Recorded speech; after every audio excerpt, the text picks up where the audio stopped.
Eu trabalho num projeto de escutatória, né? Então, assim, eu tenho um amor realmente por esse tema, né? Eu gosto muito. Escutar os sentimentos. O que é escutar, né? Vamos lá pelas definições e sentimentos. Não é só ouvir, né? A voz. E o escutar, fisicamente, a gente vai dizer, na PNL, também na programação neurolinguística, que diz respeito a gente receber informações do mundo de fora pelos 5 sentidos. Espiritualmente, a gente vai dizer que a gente escuta pelo perispírito todo, porque escutar é perceber, a gente está percebendo tudo. Com relação ao outro, a gente não escuta também só a voz do outro, a gente vai escutar a fisionomia, a expressão do rosto, o movimento do corpo, às vezes a pessoa está assim, está para baixo, às vezes está bem, né? Então, o silêncio do outro também quer dizer muita coisa. Então, escutar é muito amplo. E sentimento, o que é sentimento? Alguém quer dizer o que é sentimento? De uma maneira bem simples. A gente pode dizer assim, é sentir mesmo. É sentir. Mas a gente também pode dizer o seguinte, é a soma de várias emoções. Aí a gente mais para frente vai ver como é isso, tá certo? Que emoção é automático, né? É aquele chipzinho que Deus coloca na gente, que a gente tem aquelas reações instintivas e o sentimento vai elaborar essas emoções, né? Então, o sentimento é refinado e ele é como se fosse, a gente tivesse uma digital, cada um tem o seu, porque tem essa mistura de emoções com história da pessoa, com personalidade. Então, a gente até diz assim, que a empatia vai muito além, né, de dizer, se colocar no lugar do outro, porque a gente não sabe a dor do outro, é impossível. A gente pode tentar, né, e a gente pode estar junto, a gente pode ficar junto, se disponibilizar, né, e isso já é muito bom, e pode escutar, né. Então, escutar sentimentos é a gente se amar, é amar a si mesmo. É o ato da gente existir ocorre, acontece na dimensão do sentimento. É a maior conquista evolutiva que a gente já teve, o espírito teve. São os sentimentos, né? E também não existe nenhum sentimento que não tem importância, é uma coisa que a gente tem que pensar também. Por 2 motivos. Primeiro, quando a gente diz assim, não quero pensar nisso, não quero pensar em fulano, é pior, a gente está colocando força naquilo. Aí é que a gente vai ficar pensando mesmo, porque eu estou focando, né? Então, eu não vou brigar com os sentimentos e eu não vou negligenciar nenhum. Porque quando eu negligencio, quando eu não quero saber do sentimento, o que é que vai acontecer? Eu estou impedindo o meu crescimento pessoal. Eu estou negligenciando, eu não estou pensando nele, eu estou perdendo a oportunidade de autoinvestigação, certo? No prefácio do livro Escutando Sentimentos, que é de Vanderlei Oliveira, né, e Hermance de Foucault, pela psicografia de Vanderlei Oliveira, tem um prefácio curtinho que fala muito para a gente. Começa assim, dizendo, na acústica da alma existem mensagens sobre o plano do Criador. Olha só, dentro da alma da gente, dentro da gente, está lá o plano de Deus para a gente. Deus tem um plano para cada um de nós, né? Tem uma missão, tem a nossa destinação de ser feliz, tem as reencarnações. E aí ela diz, aprender a ouvi-las é exercitar diariamente a plena atenção aos ditames libertadores dos sentimentos. 2 palavrinhas importantes. Primeiro, diariamente. Não adianta eu meditar, vou meditar aqui, vou escutar meu sentimento. O que é que eu estou sentindo hoje? Estou sentindo raiva. Meu Deus, como é que eu vou tratar isso? Como é que eu vou cuidar? Por que eu estou sentindo essa raiva? Vem de quê? E aí, no outro dia, eu me distraio disso. É um exercício diário. É tanto que tem lá na questão 909 do Livro dos Espíritos, né, dizendo justamente isso. Antes de dormir, a gente fazer essa autoavaliação, aquele roteiro é perfeito. É diário, é um exercício, porque não existe uma resposta, a resposta está dentro da gente, mas não é uma resposta rápida, que com um dia de meditação ela vem. Se fosse assim, era muito bom, era muito fácil. Ninguém tinha problema mais, não. A gente, opa, vou me perguntar agora e vou receber a resposta. Não é. É um processo. Vai ali, ó, depurando, né? Se alguém quiser falar ou perguntar, pode, viu? Eu vi aqui levantando o chat, deve ser talvez um comentário só, mas não tem problema não, pode interromper, tá? E aí diz o seguinte, nesse prefácio, né? Fala que esses sentimentos são libertadores. O que é que acontece? Ao mesmo tempo que eles são um segredo, estão dentro da gente, eles são sagrados também. Às vezes a gente pensa que para conquistar isso a gente precisa ser iniciado na yoga, né, numa religião específica. Só que o sagrado, ele já está dentro da gente. Isso é que é o bonito, né? Jesus disse assim, eu sou a videira e vocês são os ramos. Nós já estamos ligados a Jesus. A seiva dessa árvore, que é o amor de Deus, já está nos conectando. Então, as respostas estão, sim, dentro da gente. Aí vai dizer uma coisa interessante, interferências internas e externas subtraem-nos constantemente a apreensão desses recados do coração. Coração é o órgão que a gente liga ao sentimento, né? Aí eu pergunto para vocês, que interferências externas nos impedem? Alguém pode dizer uma, pelo menos, uma interferência externa que nos impede, assim, de se concentrar, de meditar um pouquinho, de olhar para dentro, olhar para a gente. Acho que é a loucura da vida da gente, né. A correria do dia a dia, né, Cláudia? É, É uma interferência externa, exatamente. Uma interferência interna, agora. Interna. medo. E com medo, perfeito. Isso, exatamente. Então, são duas interferências que a gente tem que prestar atenção, né? A Jung vai nos dizer o seguinte, que existe o processo de individuação que a gente precisa fazer. O que é individuação? Ele diz que a gente se desidentificar da personalidade e se identificar com Deus, né? Isso requer o quê? A gente saber o que é certo, o que é errado, que a gente já tem na consciência da gente, as leis, e a gente pode investigar. E a gente está sempre se perguntando se convém ou se não convém, se serve ou se não serve aquele conteúdo, o que a gente quer fazer. E aí Jung vai dizer que isso é um processo paulatino, até a gente encontrar a singularidade da gente. Aí ele fala que a gente é um processo de talhar a individualidade. Aí a gente até lembra de Michelangelo, né? Que quando perguntaram para ele como ele conseguiu uma obra tão linda, acho que foi com relação a Davi, a escultura de Davi, ele disse assim, eu não fiz nada, ela já estava lá, eu só fiz tirar o excesso. Então, é assim com a gente também, né? A gente tem que tirar os excessos, o excesso do egoísmo, da vaidade, da inveja, a gente vai tirando esses excessos para ficar a essência da gente, ficar só o que é bom, o que é nobre, né? Mas como escutar a mensagem do coração se a gente não entende os sentimentos? Por que a gente não entende os sentimentos? Hoje, nas escolas, a gente já vê disciplina ensinando crianças as emoções, a elas identificarem as emoções, nomearem as emoções, saber como tratar as emoções. Na minha época, eu não aprendi isso, não.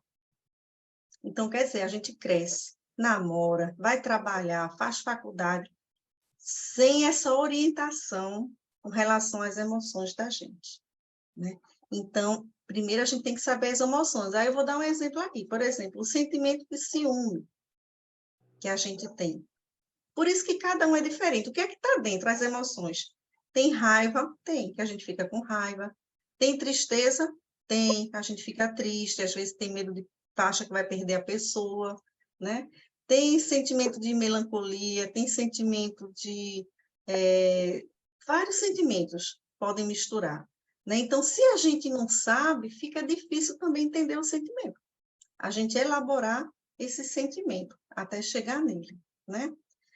A gente, porque é bom, é imprescindível a gente compreender o que a gente está sentindo, né? Essa digital que a gente tem, e atuar nele. Tem um exemplo no livro que é do Anselmo. é uma pessoa que chega no Hospital Esperança. O Hospital Esperança é aquele, né? Aquele hospital que o Bassanufo, ele é diretor, aquele bem grande, né? Então, esse Anselmo chega lá no Hospital Esperança e ele começa a se revoltar contra Deus, porque ele disse que passou 45 anos trabalhando no centro espírita e parece que não serviu de nada. A contabilidade dele na espiritualidade estava zerada. Eu acho que ele estava esperando ser recebido com uma festa, alguma coisa assim, e aí deve ter tido que fazer um procedimentozinho, né, uma cirurgiazinha espiritual, e ele não gostou. E aí a gente pensa, que tipo de sentimento ele estava carregando nele por esses 45 anos? Será que ele estava esperando aplausos pela maneira como ele estava agindo? Será que ele estava negociando com Deus? Opa, é melhor eu me comportar bem para eu ter meu pedacinho lá no céu? Ou será que ele estava fazendo por vontade, por necessidade, por interesse na felicidade do outro, para amenizar sofrimentos? Está vendo como é diferente? Como a gente não para pensar, a gente vai no automático, vai fazendo. Não que seja ruim o que ele fez, nem para ele, nem para o outro, porque fez, de todo jeito. Ele agiu, beneficiou alguém, algumas pessoas, muitas pessoas, né? 45 anos, e é um treinamento, foi um treinamento. A gente vai treinando, nem sempre a gente está fazendo bem, porque já é um espírito nobre, a gente não é ainda. Então, às vezes, a gente vai no esforço, né? A gente vai na tentativa mesmo de um dia fazer por amor, realmente. É o processo. Mas a gente pode acelerar isso fazendo essas investigações. Então, a gente precisa saber quais são as nossas motivações. Por quê? É isso que vai educar a gente para o auto-amor, que é importantíssimo. Aí eu pergunto para vocês, qual a diferença entre comportamento e atitude? Quem pode dizer o que é comportamento? Primeiro.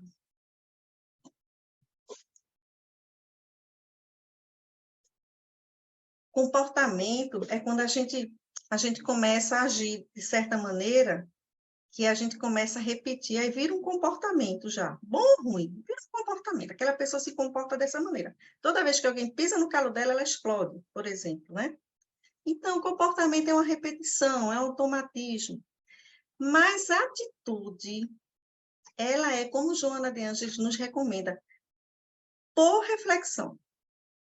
Eu vou ter atitudes diferentes, com pessoas diferentes, né? Mesmo que a situação seja a mesma, eu vou sempre refletir.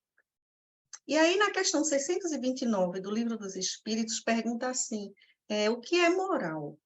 O que define moral, né? E vai dizer que é a regra do bem proceder. Então, observem, o Anselmo, ele se comportava bem, mas a regra, ele não estava cumprindo. Ele não estava agindo, procedendo pelo bem. A regra são as leis, né? Ele não estava amando. Então, às vezes, a gente se comporta de uma maneira adequada para se encaixar, para ser aceito, para ter visibilidade. Mas não é pela regra, não é que a regra está agindo através da gente. É complicado isso, mas a gente vai clarear. Então, tem umas dicasinhas que a gente pode prestar atenção para a gente desenvolver o auto-amor, que é muito importante. Porque como nós somos espíritos, né? As falhas, com os errinhos, equívocos, a gente pode ter uma tendência para se desvalorizar, para não se amar, para se culpar. Não é isso que Deus quer. Lá em Oséias, no 6,6, ele diz assim, misericórdia quero, sacrifício não. Tá? Então, ele quer amor, certo? Ele quer que a gente ame. Ele não quer que a gente sofra, não. E aí, esses 3 pilares que a gente pode trabalhar são, inclusive, prevenção à depressão. Por exemplo, né? Um pilar é o pilar do prazer, do sentir, que vai dizer o quê? Eu tenho 5 sentidos. Como é que eu estou recebendo essas informações do mundo por esses 5 sentidos? Que tipo de música eu escuto? A fala, que palavras saem da minha boca? São palavras que edificam? O olhar, com que olhos eu estou vendo as pessoas? Eu estou indo ver paisagens, exposições, né? O que é que eu tenho me alimentado? Me alimento do que faz bem para mim. Então, eu usar esse sentido, as mãos eu estou usando para quê? Para trabalhar, para fazer carinho, ou para dar tapa, né? Dar cascudo nos outros, agredir os outros. Então, ele diz que a gente deve usar esses 5 sentidos para internalizar o que é bom, de uma maneira boa, que nos cause saúde. O outro pilar é o pilar da maestria. Mesmo que eu tenha pequenas atividades, eu tenho a obrigação de lavar o prato, de levar o cachorro para passear, ou de trabalhar, ou de cuidar de alguém. Por menor que seja, eu preciso cumprir esse dever. Porque Emmanuel vai dizer também que a culpa é a noção do dever não cumprido. O mínimo dever que eu cumpra, lavar um prato, vai me dar um sentimento de maestria, de capacidade e de me colocar pronta para fazer algo um pouco maior. Isso é muito importante no caso da depressão, muito importante. Ter maestria, se sentir capaz. Porque a depressão é um desânimozinho, né? E você sente um desvalor. E o outro pilar é o de vínculo, é o de se relacionar. Esse, gente, é o mais importante. Eu não posso deixar de me relacionar com as pessoas, porque o afeto vai embora. Eu me distanciar, eu vou me distanciar do afeto, que é o que nos liga como seres humanos, né? Então, eu vou forçar. Agora, eu vou fazer o quê? Com quem que eu estou me relacionando? Com quem estou conversando? Será que com quem eu converso? Eu tenho horas que eu rio, que é agradável, que eu falo de coisas nobres, né? Que eu falo de intelectualidade também, de trabalho, mas que seja bom. Ou é com uma pessoa que reclama, que é para baixo, né? Com quem que eu estou me relacionando? Com as pessoas que gostam de mim? Tem uma regrinha que diz assim: primeiro eu vou me amar, depois eu vou amar aquele que está perto de mim, aquele que eu amo naturalmente, com Deus que eu amo naturalmente. Depois eu vou amar aquele que eu não amo, mas eu sei que ele me ama, que gosta de mim, aquela pessoa que precisa de mim em algum momento, que me procura, que quer conversar comigo. Para depois eu amar o indiferente, aquele que eu sou indiferente para ele, ele para mim. Aí vai ser a regra do Pequeno Príncipe, né? A gente não se ama enquanto não se conhece, enquanto não se cativou, né? Não conheceu a história um do outro. Para, por último, amar os inimigos, né? Então, é assim, o vínculo, a gente não pode deixar de cumprir essa etapa. Para evitar a depressão. É muito importante, gente. Nunca houve tanto desvínculo, tanta escassez, tanta carência de amor, de afeto. Eles dizem que esse século é o século do sentimento e que está havendo um verdadeiro saneamento psíquico. Ter cuidado com o desânimo, porque desânimo, depressão é mais desânimo do que a tristeza profunda. É esse desvínculo afetivo, né? Tem uma fábula, é bem interessante essa fábula, que diz assim, que um espírito das trevas faz uma promoção na sua loja, uma liquidação. Aí ele coloca várias caixas, coloca os nomes dos itens nas caixas, aí tem a caixa que está com o nome ódio, maledicência, desespero, inveja, assassinato. E uma caixa, a mais bonita e a mais cara, está com o nome desânimo. E aí uma pessoa chega na loja e pergunta, né? Qual é o motivo? E o nosso amigo capeta, ele vai explicar. Ele vai dizer assim, ó, esta ferramenta é a que eu uso com mais facilidade e a que me serve muito mais que as outras, porque pouca gente se percebe, nota ela, né?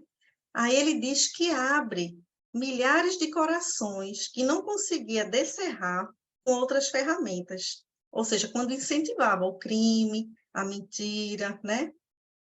E aí ele diz que com ela vê o íntimo da pessoa e consegue manejar e trabalhar na vontade da pessoa. Que não é isso, desânimo, né? A gente perde a vontade para tudo. Então, meus amigos, a gente precisa se manter em movimento, como a gente estava falando logo no início, né? Joana de Ângeles vai chamar a atenção da gente para a questão também da gratidão, que é muito importante como sentimento. Ela vai dizer que a gratidão, o sentimento de gratidão é uma maturidade espiritual, porque ela não está falando daquela gratidão, da cordialidade. Muito obrigada. Apesar de que o muito obrigada tem uma história linda, né? Não sei se vocês conhecem, mas não é o do muito obrigada, não é o de pode passar na minha frente. Não é. Não é esse agradecimento por ter sido beneficiado por algo ou por alguém. É muito além. É uma maturidade espiritual, realmente. E o que é maturidade espiritual? É quando o meu self, o meu espírito, está agindo conectado com as leis divinas, está dominando a minha personalidade, o meu ego. Ou seja, quem é o meu ego? Minhas imperfeições, meus vícios, né? Minhas paixões. Porque nesse ponto, eu vou fazer tudo sem esperar o reconhecimento. Sem nem esperar, de Joana de Ângeles, no livro Psicologia da Gratidão, que eu acho que não por acaso é o último, né, da série psicológica, ela diz que quando eu sou grata mesmo, eu vou fazer algo pelo outro e não vou esperar um sorriso, eu não vou nem ficar para esperar algo, um obrigado, eu vou embora. Eu sirvo e passo. É aquele serve e segue. Tem essa mensagem, né? Acho que é de Emmanuel, de André Luiz. Serve e segue. E eu vou mais, eu vou agradecer até o que me acontece de desagradável, porque eu sei que é para o meu bem. Eu sei que está sendo enviado para me educar, para eu poder ter mais uma provinha, para eu poder subir mais um degrauzinho da minha evolução. Então, a gratidão vai muito além da cordialidade. Por isso que ela é uma maturidade, realmente, né? Aí ela vai dizer o seguinte, ó, que esse sentimento, ele produz neurotransmissores do bem-estar. E aí o self e o espírito termina sobrepondo o ego, as imposições malsãs, e aí a gente controlando o comportamento, a gente vai restabelecer a saúde, se por um acaso perdeu. Ou vai manter a saúde, ou vai melhorar a saúde. É uma questão de saúde, né? Esses sentimentos. São sentimentos que a gente precisa alertar, despertar para poder pôr em prática, porque assim, sempre é muito mais fácil a gente prestar atenção no perigo, no que é ruim, porque marca, né? Marca a gente passa o dia, acontece uma coisa ruim, a gente lembra, esquece tudo que aconteceu de bom e lembra só daquela. A gente funciona assim, o cérebro da gente. Então, para a gente guardar uma memória de coisas boas na gente, para fazer bem para a gente, como se fosse um remédio, né? A gente tem que fazer o esforço. A gente tem que se dedicar. A gente tem que... Eu estou aqui, aí eu vou prestar atenção que Cláudia me deu um sorriso, que Rafa, olha que legal, Rafa estava assim, olhando para cima e pensando enquanto eu estava falando. Poxa vida, ele está aproveitando alguma coisa aqui da conversa, né? Eu vou lembrar dos sorrisos, vou prestar atenção nas cores das roupas de vocês, que a Kemi está com a cor bonita, eu achei bonita e não disse, esqueci de dizer, ela está bonita com essa roupa. Então, eu tenho que fazer uma memória positiva. Tenho que fazer, porque eu não vou fazer isso naturalmente. Eu tenho que me esforçar para ficar vendo essas coisas, para poder fazer a memória, para poder guardar essas coisas boas dentro de mim, né? Aí a gratidão vai me ajudar nisso, certo? Tem uma coisinha que nos impede, assim, que fica trabalhando contra a gente, que ela usa 2 capítulos para isso, é a tal da arrogância. Olha, a arrogância, tem uma questão que ela está ali na rebeldia, né, da gente, na revolta. Tem uma coisa muito séria que ela faz, que ela nos tira a capacidade de perceber que é arrogante. Quem é arrogante? Quem é vaidoso? Quem é orgulhoso? Não vê, porque está centrado nele. Leon Denis vai dizer no livro Depois da Morte que o orgulhoso é o que menos se conhece por conta disso. Porque não passa pela cabeça dele nem ele fazer autoavaliação, porque ele é perfeito. Ele não se compara, ele se compara com o outro e sempre se acha melhor. O outro sempre está errado, né? É aquela pessoa que sempre critica o outro, sempre critica algo, que é perfeccionista com ele mesmo. E o que é o perfeccionista? Na realidade, é uma fraqueza, uma fragilidade. Ele tem medo de se expor, tem medo de ser chamado a atenção, de fazer errado, por orgulho. O perfeccionista é isso. Tem que ter muito cuidado com se a gente tem uma tendência, né, a ser perfeccionista. E o arrogante também, ele sempre está disputando a verdade, sempre é ele o certo. Quando a gente sabe que tem 3 verdades, né? A minha, a sua e a verdade. E aí, no campo da religião, a gente tem que ter muito cuidado com isso, porque as religiões, cada uma que quer ter a verdade. Isso é um risco, né? A gente não pode se preocupar com isso, em ter a verdade, tem que se preocupar com a gente, se comparar com a gente mesmo, eu em relação a mim, né? Às vezes a gente é muito crítico com a gente, mas como é que eu estava 1 ano atrás? Como é que eu estava 2 anos atrás? Há 5 anos atrás? Eu evoluí? Quem sabe? Quem já fez esse levantamento, já pensou sobre isso? Com certeza, a gente andou, né? Então a gente tem que comemorar também, não é só se cobrar, não. Tá certo, gente? E aí, o que que acontece? A gente vai chamar isso de sombra amigável. A sombra, ela só é uma ameaça, por exemplo, a sombra da arrogância, né? Ela só é uma ameaça quando ela não é reconhecida. Quando a gente conhece, a gente pode fazer algo sobre, a gente controla. Então, a gente não vai brigar com a sombra. Eu não posso ser assim, eu não quero, meu Deus, eu fiz isso de novo. Não. A gente vai dizer assim, ué, raiva, tá querendo que eu exploda de novo? Emoção, raiva. Peraí, minha amiga, não é hora não agora. Vamos fazer isso agora não. Vamos testar o contrário? Vamos testar ficar em silêncio? Vamos testar negociar com a pessoa? Obrigada, porque você me ajudou a chegar até aqui. Porque essas emoções nos ajudaram a chegar até aqui. Nos ajudam a agir no mundo. Então, a gente não vai brigar com elas. A gente tem que pacificar primeiro a gente mesmo. Olha, se a gente briga com a gente mesmo, a gente vai bater no outro.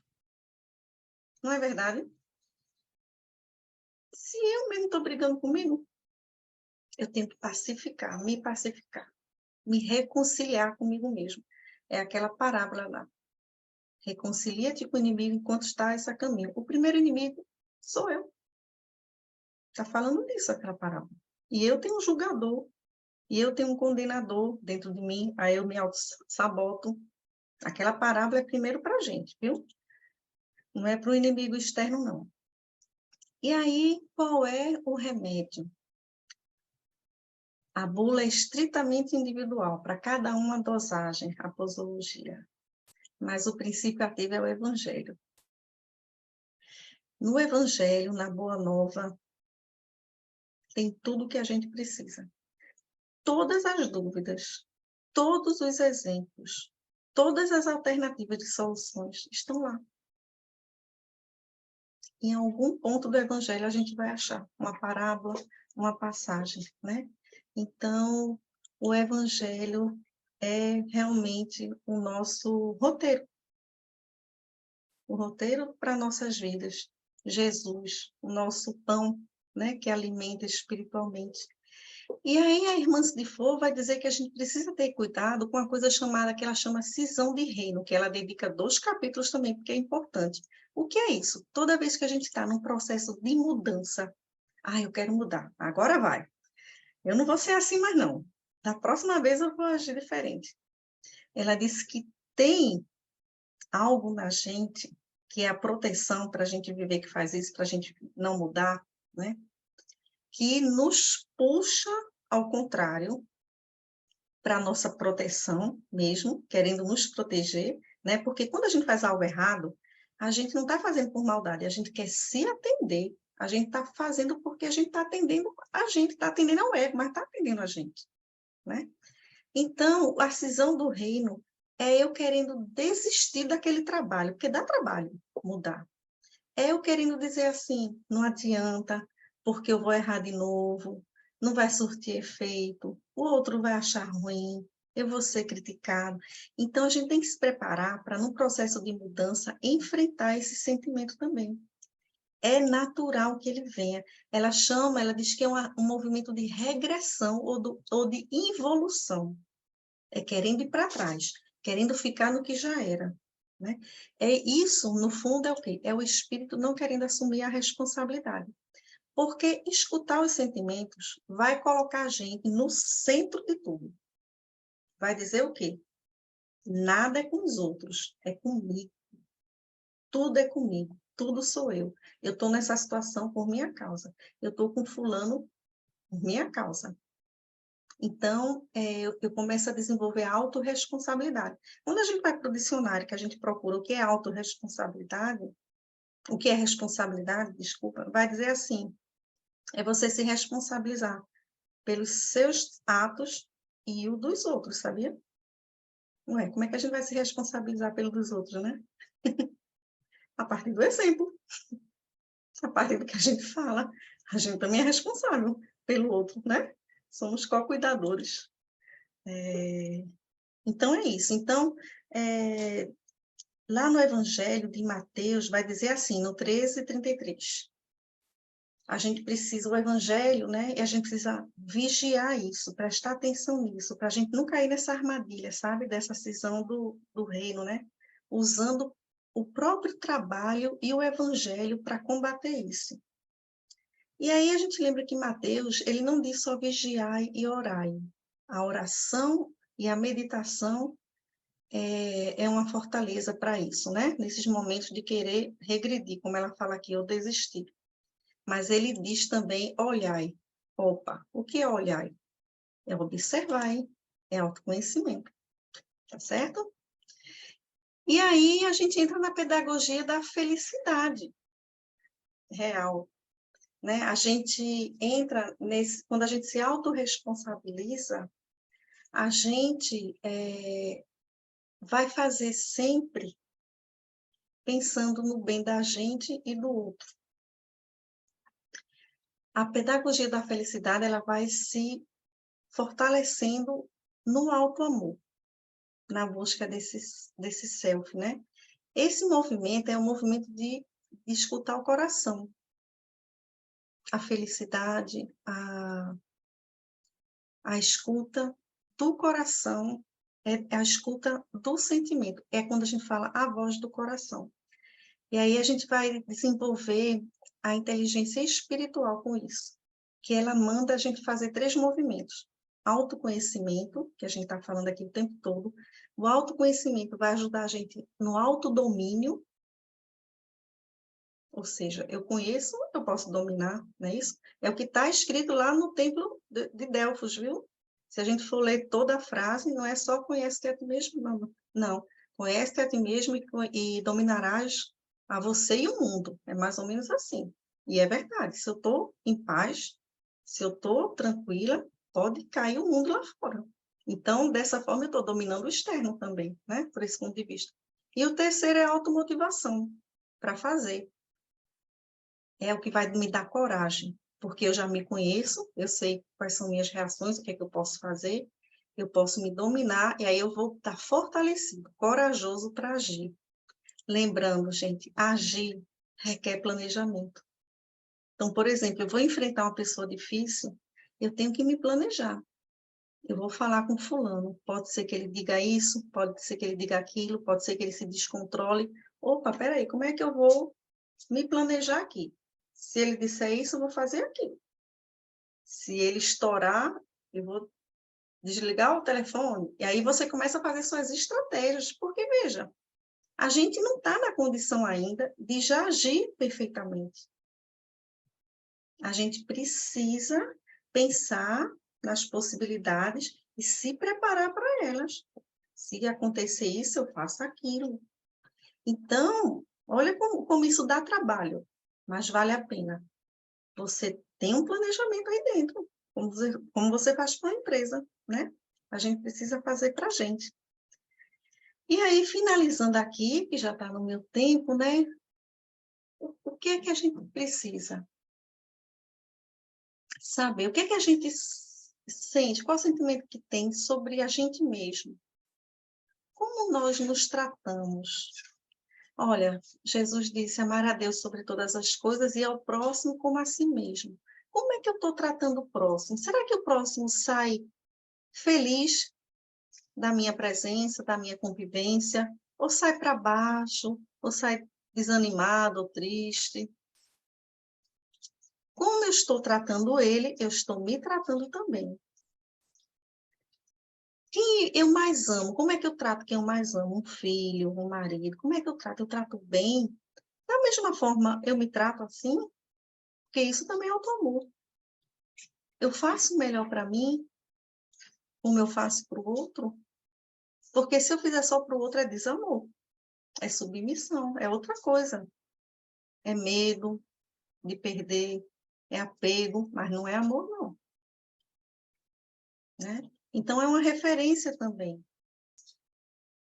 O Haroldo Dutra Dias disse assim, que a gente tem que tratar os familiares, né, como se fossem visitas, né? Quer um cafezinho, quer uma aguinha, quer um travesseirinho, uma almofada para ficar mais confortável.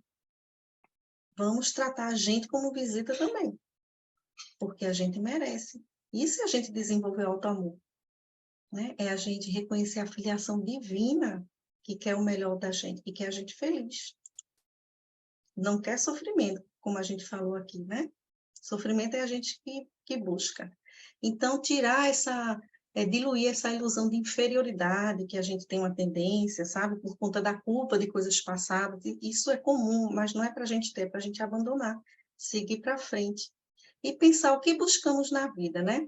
Aí ela vai finalizar assim: quanto mais consciência de nossas necessidades e valores, mais clareza possuirmos, nossa intenção, né, nessa rota aí evolutiva do ser, essa consciência de si é que vai fazer com que a gente haja com coerência com o que a gente quer, com o que a gente sente. Porque uma coisa é quando eu digo assim, eu sei que preciso emagrecer. Está no nível do racional, do intelectual. Não quer dizer que eu vá fazer dieta. Agora, quando eu digo assim, eu sinto que eu preciso emagrecer, porque eu vou adoecer, eu vou ter algum problema, aí é diferente quando a gente sente. Por isso que a gente reencarna, para sentir na pele, né? Quando eu digo eu sinto, é na dimensão do sentimento que a gente muda. A gente não muda pela razão. E por incrível que pareça, que aí pode ser outro dia que a gente conversa. Nem pela dor, a gente só muda pelo amor. Só muda pelo amor. Vamos lá, vamos conversar, né? Sim, sim. A Cidinha acabou de fazer um comentário sobre algo que você estava falando. Ela diz que são aqueles que deixam as louças, as coisas melhores para usar para os outros em vez de usar para você, né? É, exatamente. A Não gente tem pode. algumas perguntas aqui, ó. Primeira foi: como equilibrar a escuta aos sentimentos ruins, como você falou, ser necessário, sem acabar caindo em desânimo ou depressão? A gente vai pensar. Quem foi que fez a pergunta? Essa veio no privado. Ah, tá bom. Era só para mencionar o nome da pessoa. Olha, a gente vai pensar o seguinte: tudo que a gente fez de errado, de equivocado, quando a gente fez, era o melhor que a gente podia fazer. A gente fez porque achava que era o melhor. A gente estava tentando se atender. E Deus entende isso. Ele sabe. Por isso que não desiste da gente, né? Então, por que a gente vai desistir? Isso é apenas um aviso, um guia para chamar a atenção da gente para o que a gente precisa atuar em cima, para a gente mudar. Não foi ruim? Olha, o sentimento não lhe fez bem. Isso dá mais noção do que é certo ou errado, do que até a razão. Fez bem para você, não fez, né? Você não está se sentindo mal? Então, eu vou mudar. Meu trabalho, o que Deus espera de mim é agora eu atuar nisso, eu fazer algo sobre. E reparar, logicamente, né? Reparar se eu fiz o que eu fiz de errado, se prejudicou alguém, prejudicou a mim mesmo, porque se eu estou assim, prejudicou primeiramente a mim, sempre assim, prejudica primeiramente a gente. Às vezes não imediatamente, mas mais na frente é a gente, né? Que vai sofrer. Então, pensa nisso, que a gente é filha de Deus, né? Que Ele nos ama, que Ele mais do que ninguém conhece nossa alma, né? Lá no fundo, e mesmo assim continua dando todas as oportunidades, nos amando, nos mandando situações semelhantes para a gente fazer diferente da próxima vez. Foca nisso, minha irmã, porque todo mundo não pense que está sozinho. Edivaldo diz uma coisa que eu acho muito legal, ele diz assim, que nós somos, na média, iguais. Somos todos parecidos, mais ou menos os mesmos erros. Só que a gente não fala, né? Mas somos. Muito bom. Podemos acabar escutando sentimentos alheios quando envoltos em negatividade e obsessores? E o que fazer nesses casos? Ótima pergunta. Tem que ter cuidado com isso. Porque, olha, o que é que nos diz a 459, eu acho, né? Se influenciam os espíritos no pensamento da gente, mais do que a gente pensa. Então, eles praticamente nos induzem a fazer o que eles querem. Por quê? Justamente porque a gente não escuta os sentimentos da gente. A gente não faz autoconhecimento. Porque o que é a ideia, qual é a ideia aí? É eu saber o que é meu e o que é do outro. Peraí, esse sentimento, essa vontade de revidar, de vingança, eu sou assim, eu tenho esse sentimento vai fazer bem para mim, isso é bom. Então, a gente tem que estar o tempo todo, o olhar, vigiar e orar, que Mateus traz no capítulo 13, né? Porque sim, nós vamos captar. E quando a gente, vou trazer uma experiência aqui do escutatório, é quando a gente está escutando a pessoa, é tão interessante isso, gente, parece uma sessão mediúnica. Senta uma pessoa na frente da gente, é incrível a química. A pessoa traz o conteúdo que tem dentro da gente. Simplesmente, uma amiga minha saiu do projeto por conta disso, ela não suportou. Ela fez 2, 3, 4 escutas e foi embora. E ela me disse, eu não aguento.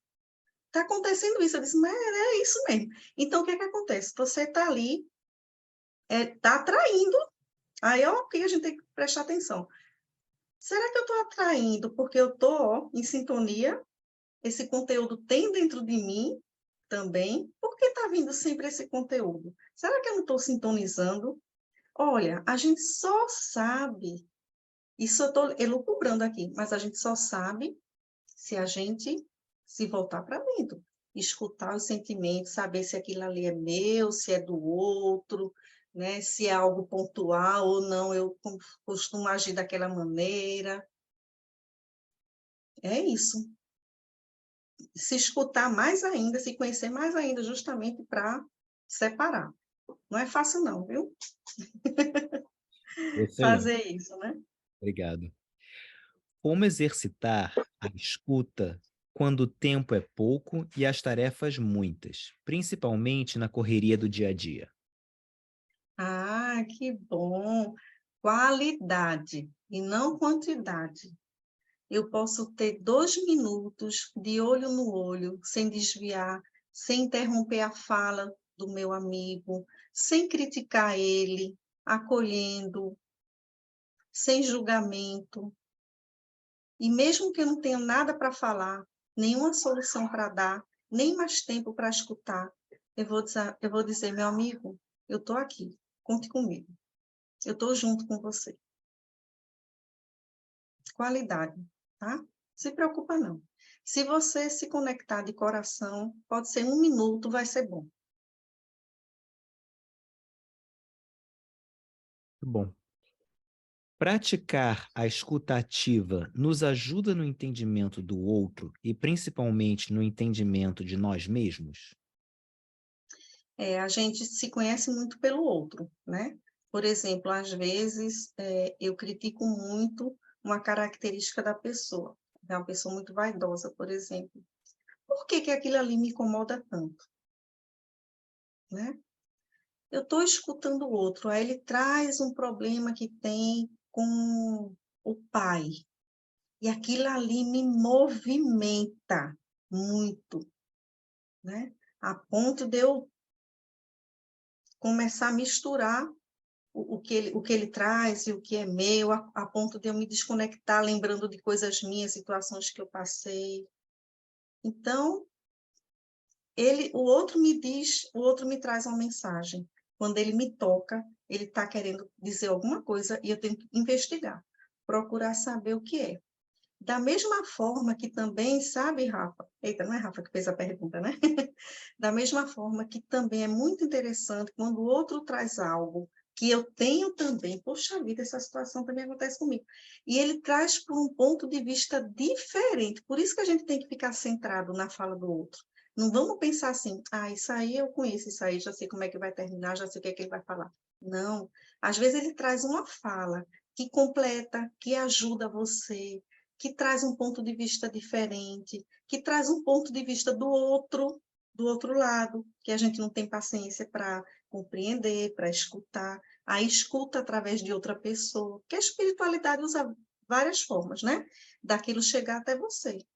Então, digamos, eu não tenho paciência de jeito nenhum de escutar o meu filho. Aí eu estou na rua, estou escutando alguém, ou estou escutando o filho de outra pessoa, e aí é como se o meu filho falasse por ele. E aí eu entendo, através dele, o que é que meu filho passa, o que é que ele sente, né? Quando eu vou agir de uma maneira ou de outra, quando eu falo alguma coisa, ou quando eu interrompo ele, ele não consegue terminar a fala dele. Muito bom, muito obrigado. Essas foram as perguntas. Alguém tem mais alguma pergunta nesses minutinhos finais? Ou mais alguma dúvida, né, sobre a pergunta, não sei se eu respondi exatamente o que a pessoa estava esperando. Acho que foi. Tem uma pergunta que chegou do Rodo Orsi agora. Cris, Uhum. pode dar algumas dicas sobre como transformar a escuta em transformação de comportamento? Ah, olha só, o que é que a escuta vai nos ensinar? No que a gente é treinado quando a gente escuta o outro? Vai escutar, vou falar tecnicamente mesmo. Porque quando a gente não tem ainda a espontaneidade, a gente vai ter que ter a disciplina da técnica, até se tornar natural, tá certo? Então, para eu ter uma escuta transformadora para mim, porque olha só, a escuta é uma ferramenta de transformação minha, eu que estou escutando. Para mim, eu penso que é para o outro, mas eu estou ali sendo treinada em quê? Humildade, porque eu sou obrigada ali a me calar, a dar o meu tempo para o outro, humildade, simplicidade. Eu também vou ser treinada na questão de você não se sentir obrigada a dar uma solução, a dar uma resolução para o problema do outro, porque escutar não tem essa pretensão. O que as pessoas mais querem, como diz Rubem Alves, é serem escutadas sem ninguém para dar palpite, sem ninguém para dizer faça assim, faça assado, ou para criticar. A pessoa quer só desabafar. Então, eu vou trabalhar em mim essa expectativa que o mundo traz para todos nós, de que a gente tem que falar alguma coisa. A gente tem que dar solução. A gente tem que dar a última palavra. A gente tem que falar mais do que escutar. O que a gente precisa é do sentimento. Como é que a gente se conecta com o sentimento, pelo sentimento com a pessoa? Pelo olhar. O olhar é o que mais conecta rapidamente. Não desviar o olhar, manter o olhar, é o estado de flow que a gente fala, né? De estar ali, ó, com a pessoa sem desviar. Aí você não começa mais a escutar o que é que está acontecendo pelo lado. As pessoas estão falando, está tocando uma música, porque você está completamente focado na pessoa. Então, ajuda a ter foco, treina na humildade, né? Treina a gente na objetividade, treina a gente a fazer perguntas, porque a gente não deve dizer faça isso ou faça aquilo. Mesmo que a pessoa nos pergunte, a gente devolve a pergunta de outra maneira, porque a resposta está dentro do outro. Então, a gente começa a ter respeito, tolerância, porque quando eu tecnicamente estou escutando, pode ser a pessoa que eu abomino, mas é um ser humano de frente a outro ser humano, como diz Carl Gustav Jung. Então, eu vou me colocar na horizontal. Não tem hierarquia na escuta. Eu não sou a psicóloga, eu não sou a profissional, eu não sou a que vou dizer o que faço. Eu sou um ser humano aqui, ó, só escutando vocês, sem crítica, sem julgamento. Treinar isso é muito bom. Dá uma disciplina para a gente, dá uma acalmada, uma serenada, um controle, porque a gente não pode ficar interferindo, a gente não pode ficar se manifestando, se intrometendo, não pode ficar julgando. E aí a gente vai sendo treinado nisso, tolerância, respeito, humildade, paciência, silêncio, a escutar a fisionomia, as expressões. Uma das coisas que do sociopata, das patologias da mente, né, é justamente não conhecer muitas expressões de rosto. Tem um estudo sobre isso. Psicopatas, né? Eles têm poucas expressões, por isso não tem empatia também, não reconhece a expressão. Então, a gente tem que se ver, a gente tem que se encontrar, né? É uma questão de humanidade, para desenvolver empatia mesmo, porque o dispositivo da empatia a gente tem no cérebro, todo mundo tem. Tem um estudozinho que foi feito com os bebezinhos de 6 meses, que eles colocam um chorando no meio de vários que estão caladinhos, estão dormindo. Quando esse chorando fica no meio deles, os outros começam a se movimentar, eles querem resolver o problema do que está chorando. Quando eles veem que não conseguem resolver, o que é que eles fazem? Começam a chorar também. Todos os bebês começam a chorar. E aí eu lembro que Chico Xavier fazia muito bem isso, né? Quando vinha alguém que ele não tinha o que fazer, o que dizer, não tinha nada, não tinha jeito, a situação estava catastrófica mesmo da pessoa, o que é que ele fazia? Chorava junto. Isso é empatia, é estar junto.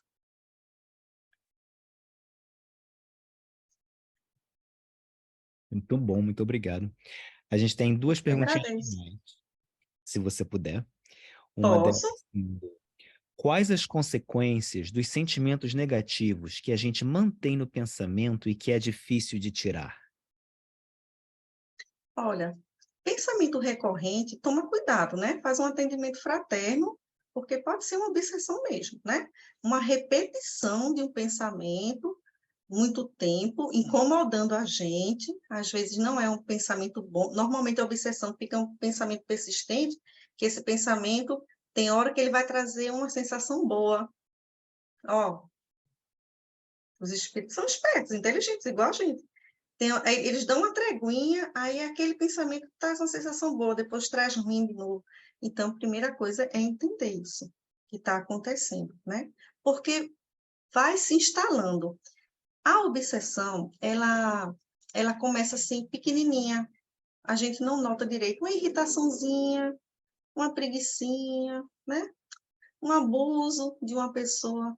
E aí ela vai se instalando, né? Vai ficando mais grave.